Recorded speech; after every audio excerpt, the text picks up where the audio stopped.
लाचार हो बेचारियों। बस यही जवाब सुनती हूँ मैं जब बड़ी हुई समाज को रस्मों को जाना पहचाना, अपने सवालों को जवाब मैंने खुद ही में पाया। मैं लाचार नहीं, बेचारी नहीं, मैं जलती चिंगारी हूँ। छेड़ो मत, जल जाओगे, मैं दुर्गा और काली हूँ। मैं माता पिता का अभिमान हूँ, इस देश की शान हूँ। मैं नारी हूँ, इस देश का आधार हूँ।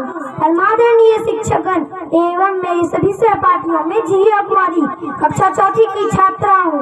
आज के इस शुभ अवसर पर मैं आप सभी के बीच महिला सशक्तिकरण का अर्थ बताना चाहती हूँ।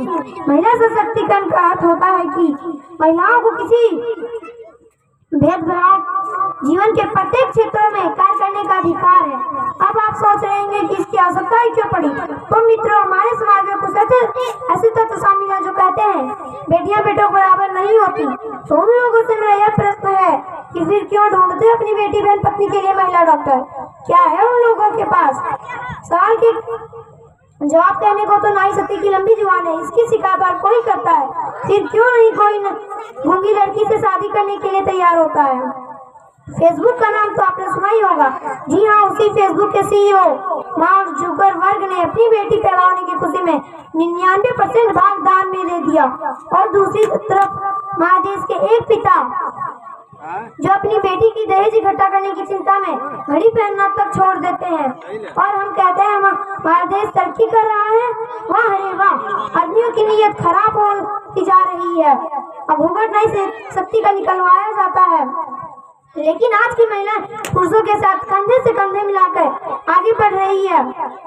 बस यही नहीं, सरकार और समाज को संपूर्ण योगदान दे रही है। सरकार के द्वारा बेटी बचाओ बेटी पढ़ाओ, सुकन्या समृद्धि योजना जैसे कई प्रकार की योजना जारी किए गए हैं।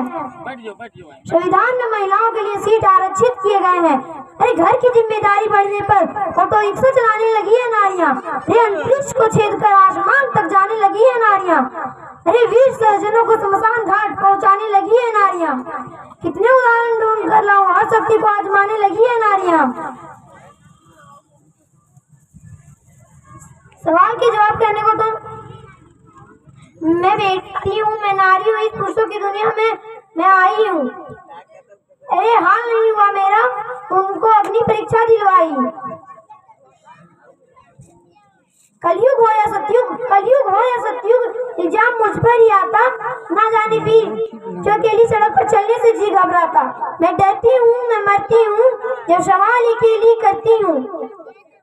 ना जाने कौन सा साया था, ना जाने कौन सी आह थी, खींच लिया बाहों में।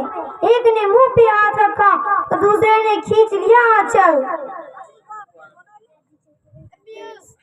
सबने तस्वीर खींची, कोई साथ देने नहीं आया। सबने यही समझाया परिवार की बदनामी होगी। क्यों गई थी काली रात में, क्यों नहीं था कोई तुम्हारे साथ? क्यों छोटे कपड़े पहनने थे या गहने पहनने थे? इस भूल भुलैया में कहीं अच्छाई खो ही जाती है। ना जाने सब भूल जाओ, सब भूल जाओ। ना जाने इस सड़क पर पड़ी महिलाएं तुम्हारी भी हो सकती है। इस भिखारी अवतार आप सभी से मेरा यह आग्रह है कि आप सभी नारी का सम्मान करें। मैं अपनी वाणी को विराम देती हूँ। Thank you. जय हिंद।